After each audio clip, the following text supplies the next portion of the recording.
बदलते नहीं। तो आश्रय किसका लेना? जो बदले ना। अरे जो बदल जाए, आपको धोखा दे दे, उसका आश्रय लेकर क्या होगा? ये रिश्ते नाते सब धोखा दे देते हैं। कोई अपना नहीं है। यह वहम है हमारा, वो हमारा अपना है, वो हमारा ऐसा है, कोई नहीं है।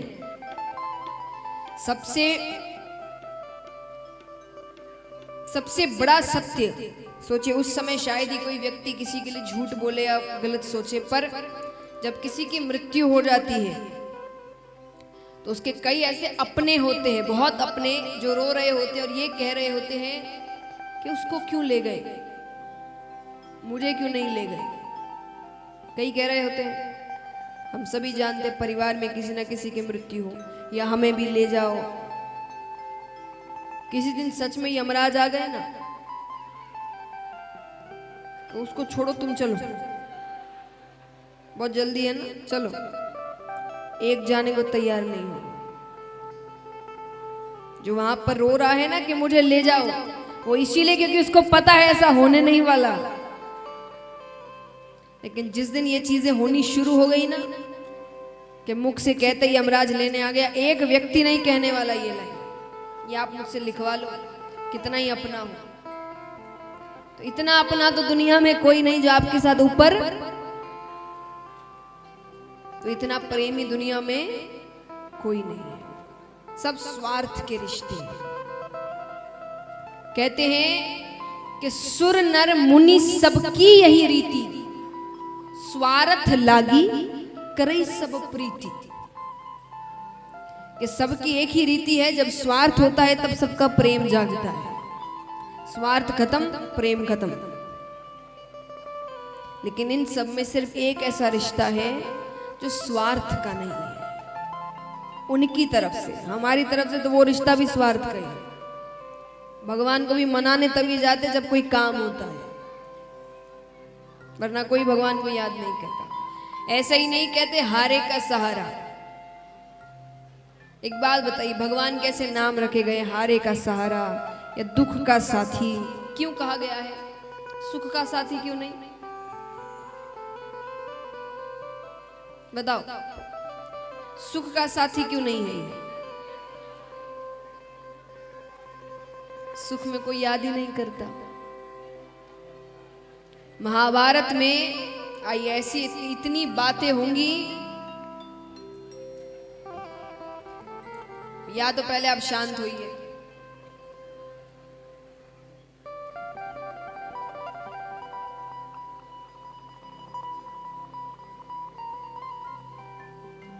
कर लो कर लो।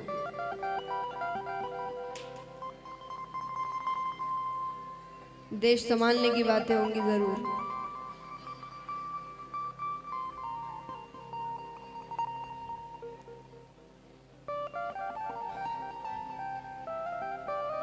आइए। तो महाराज, तो भगवान ऐसे, अब कई लोग कहते हैं कि आप सब कहते हैं भगवान का आसरा लो, संसार झूठा है। पर संसार तो दिखता है, भगवान दिखते ही नहीं। जो दिखता ही नहीं उसका आश्रय कैसे ले ले? लेकिन देखिए, सच का मतलब ये तो नहीं है कि जो दिखे वो सच। यहां बात क्या हो रही है? सच क्या है, कौन दिख रहा है कौन नहीं, ये नहीं। और आश्रय सच का लेना चाहिए। तो ये तो कहीं नहीं लिखा कि जो दिखे वो ही सच।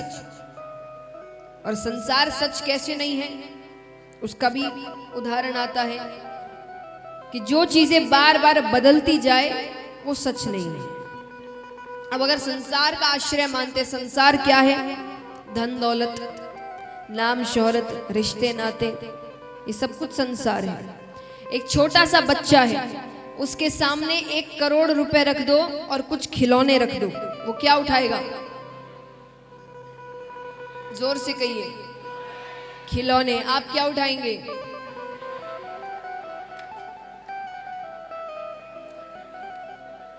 बदल गया ना आश्रय।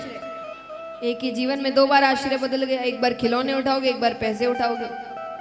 अब वही मान लीजिए बुढ़ापे का समय है, एक तरफ 10 करोड़ रुपए रखे हैं और एक तरफ कहा गया है कि आपके पास ज्यादा से ज्यादा 10-15 दिन है आपके जीवन के। तो 10-15 दिन में या तो 10 करोड़ दे सकते हैं, या तो ये 10-15 दिन आप अपने परिवार के साथ बिता सकते हैं पूर्ण रूप से, हर कोई साथ में। क्या चुनोगे? परिवार। एक ही जीवन में 3 बार आश्रय बदला आपका, लेकिन इसी जीवन में एक ऐसा आश्रय बताइए जो बदला नहीं कभी भी। एक छोटे से बच्चे को सिखाते हम जय जय करो, वो हाथ जोड़ लेता है, और यही अंत में बुढ़ापे तक हम भगवान का नाम लेते रहते हैं। तो एक ही ऐसा आश्रय था जीवन भर में जो कभी बदला नहीं, वो था भगवान का आश्रय। तो जो बदले ना वो सच, तो सत्य मानी भगवान। आनंद क्या है? आनंद हम बाहर खोजने की कोशिश करते हैं, यहाँ चले जाएंगे तो बड़ा आनंद आ जाएगा, ऐसा कर लेंगे तो बड़ा आनंद आ जाएगा, ये देख लेंगे तो बड़ा आनंद आ जाएगा, और ये सब कुछ देर के आनंद होते हैं। और जो कुछ समय में खत्म हो जाए वो आनंद नहीं होता। आनंद हमारे अंदर है, भगवान सबके अंदर है। जिसने भगवान को पहचान लिया, भगवान से प्रेम कर लिया, वो व्यक्ति दुख में भी सुखी होगा। क्यों होगा? एक व्यक्ति दुखी कब होता है? दुख आया तो वो सोचता है मैंने क्या किया, ऐसे दिन आ गए हैं। और जो भगवान पे भरोसा रखता है वो क्या सोचता है? कुछ सोच समझ कर किया है, उसने किया होगा तो सोच समझ कर किया होगा। जैसे माँ बाप के प्रेम पर कभी सवाल नहीं उठता ना, वो थप्पड़ भी मार दे आपको तो क्या कहा जाता है? उनके मार में भी उनका प्यार छिपा है। ये भरोसा ही तो है, और क्या है? एक बात बताइए, यहाँ इतने बच्चे बैठे, अगर आप लोग से कोई बहुत बड़ी गलती हो जाए, देखा जाए तो बच्चे हर कोई रह चुका है, तो सबके लिए ही प्रश्न है। मान लीजिए आपसे कोई बहुत बड़ी गलती हो गई, बहुत बड़ी, आप क्या करोगे? अब बताइए। पहला लेवल छोड़ दीजिए कि आपने खुद ने बड़ी कोशिशें कर ली उसको ठीक करने की आपने, क्योंकि बच्चा पहली बार तो माता पिता को जाकर नहीं बताएगा, पहले तो वो खुद से कोशिशें करेगा ठीक करने की कि उन तक ना पहुंचे। लेकिन अब आपसे नहीं हो रहा, बात आपके हाथ से बाहर निकल चुकी है, अब क्या करोगे? हाँ बताओ जल्दी। एक बच्चा क्या करेगा? बच्चा माँ बाप के पास जाएगा, है ना? क्यों जाएगा? क्योंकि उसको पता है कि इस पूरी दुनिया में ये अकेले ऐसे हैं जो मुझे बहुत डांट लेंगे, मार भी लेंगे, पर मुझे इससे बाहर निकाल लेंगे, मेरा साथ नहीं छोड़ेंगे। और पूरी दुनिया उस बात को और बड़ा करके मुझे और नीचे गिरा देगी। ये भरोसा होता है ना माँ बाप को। अब जिसमें पता है कि गलती की है तो मार भी पड़ सकती है, परिणाम भी भुगतना पड़ेगा, तो भगवान भी तो परिणाम ही देते हैं। जो दुख है वो क्या है? वो परिणाम है हमारे, हमने कुछ गलती करी है, कोई ना कोई तो गलत काम किया है जिसका परिणाम, जिसकी सजा मिल रही है। तो जो भरोसा माँ बाप पे रखते हो कि बड़ी से बड़ी गलती हो जाए लेकिन पता है वो जो करेंगे सही करेंगे, वो भरोसा भगवान पर रखो। क्योंकि आजकल वो भरोसा खत्म होता जा रहा है। यहाँ एक काम ना हो और लोग भगवान बदल ले, एक काम नहीं होता तो भगवान बदल ले। यहाँ काम नहीं हो रहा, दूसरी जगह प्रसाद चढ़ाते हैं, ये देवी नहीं मान रही, वो देवता के पास जाते हैं। ऐसा तो भरोसा है हमारा भगवान पे, मानो वो जैसे हमारे ही काम करने बैठे हैं, उनको और कोई काम ही नहीं है। और वही उनको समय देने का समय आता है तब, खास करके पुरुष वर्ग के लिए है ये, क्योंकि कई पुरुषों को कहते हुए सुना है जब उनको कथाओं का निमंत्रण दिया जाता है तो वो जवाब देते हैं संडे के दिन आएंगे। क्यों? उस दिन छुट्टी है। मान लीजिए कभी ऐसा हो ना भगवान, लेकिन कभी आप पर कोई संकट आया और आप भगवान को पुकार रहे हैं रो कर खूब, भगवान मेरी रक्षा करो। भगवान बोलेंगे संडे के दिन आना, उस दिन मेरी छुट्टी होगी। अच्छा लगेगा आपको? उनको अच्छा लगता होगा। ये काम कराते वक्त तो कैसे चाहते हैं कि मैं एक पैर पे खड़ा रहूं इनके लिए, और मुझे समय देने के समय ये अपने अनुसार मुझे समय देते हैं कि हम खाली होंगे तो समय देंगे। पूरी दुनिया से पहचान बनाने में लगे पड़े हैं हम। यहाँ हर व्यक्ति चाहता है बड़े बड़े लोगों से पहचान बने, बनाते ही है। सभी कोशिशें करते होंगे यहाँ पर पहचान बनाने की, उससे रिश्ता बना रहे हैं, ऐसे लोगों से रिश्ता बना रहे हैं, बातें कर रहे हैं। क्यों करते हैं हम सब बताइए?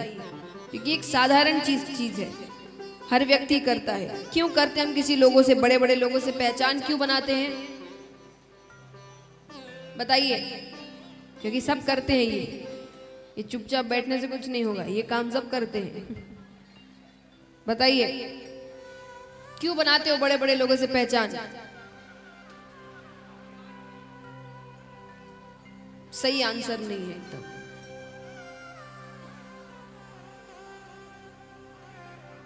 हाँ, कि जब कोई काम पड़े, कोई दिक्कत आए तो वो काम आए। छोटे छोटे काम के लिए मैं नहीं कहती, पर जब सच में कोई बड़ा काम होता है ना, कोई बड़ा संकट आता है ना, इनमें से एक फोन नहीं उठाता, एक भी फोन नहीं उठाता। और तब पता है कौन काम आता है? जिससे कांटेक्ट बनाने में हमने 1 मिनट नहीं दिया, 1 मिनट नहीं दिया।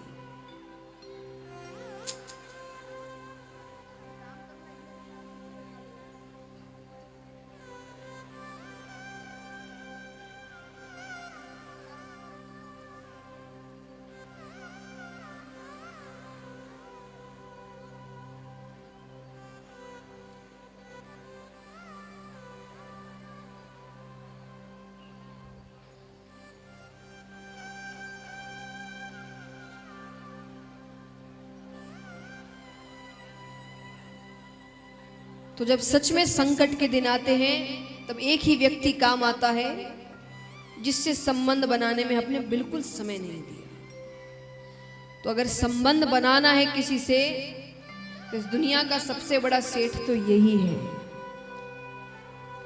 एक बात हमेशा याद रखना, इससे दूर रहोगे तो दूसरे सेठों के पास जाना पड़ेगा, इसके पास रहोगे तो दूसरे सेठ आपके पास आएंगे। ये सच है, ये भी अनुभव से बता रही हूं। इसके बिना रहोगे तो दूसरों के पास जाना पड़ेगा, और इसके साथ रहोगे तो दूसरे आपके पास आएंगे। ये कृपा है इनकी। तो महाराज, और तापत्रय विनाशाय श्री कृष्णाय वयम नमः। 3 तरह के ताप होते हैं जो सांसारिक जीवन में जीते हैं, उन सभी के दैविक और भौतिक। भगवान इन तीनों तरह के तापों से हमें मुक्त करते हैं। लेकिन मुक्त कैसे करें, उनकी कृपा कैसे हो, भगवान को अपने वश में कैसे करें, भगवान को अपना कैसे बनाएं, भगवान की कमजोरी क्या है? पता है किसी को यहाँ पर भगवान की क्या कमजोरी है?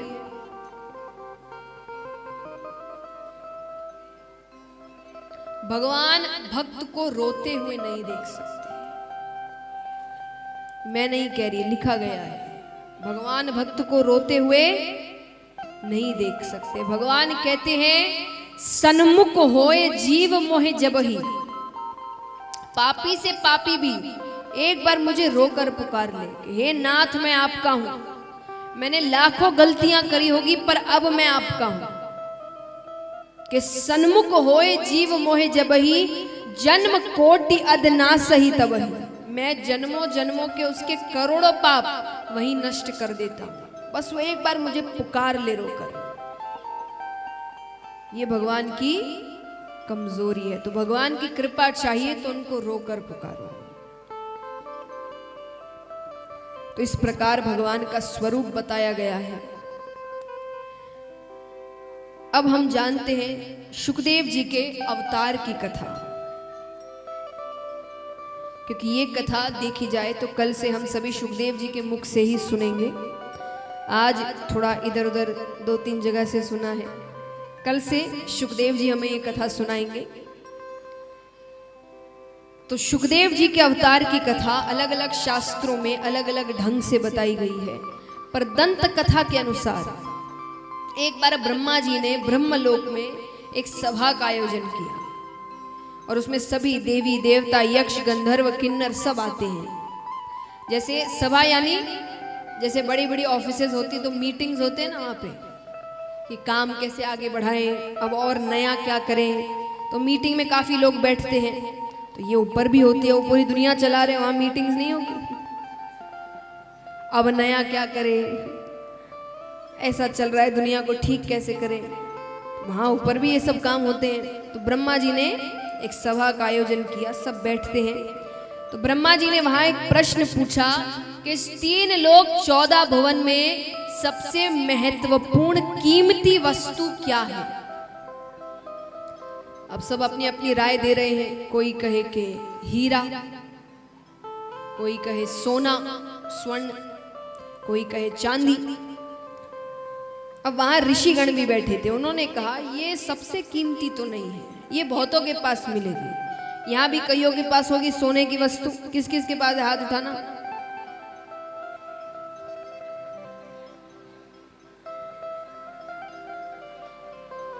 कैमरा आपकी तरफ भी नहीं है और मैं मांगूंगी भी नहीं, आप हाथ उठा सकते हैं। अब सब हाथ उठा ले, वाह। किस किस के पास सोने की वस्तु है, मात्रा नहीं पूछ रही मैं, चाहे इतना सा भी हो, वो भी सोने की वस्तु हुई ना। किस किस के पास है, हाथ उठाना। वो देखो उन्होंने फोटो ले ली। यानी अर्थ क्या है कि अब इतने सारे लोगों ने हाथ उठाया, माने तो ये कोई बहुत कीमती वस्तु हुई नहीं।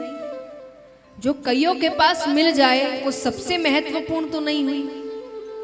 तो ऋषिगणों ने कहा तो ये तो कईयों के पास मिलेगी, इसमें सबसे कीमती या सबसे महत्वपूर्ण वाली बात तो कुछ नहीं है।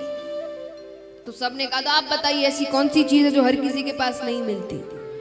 तब उन्होंने कहा अगर ऐसी कोई वस्तु है तो वो है प्रेम।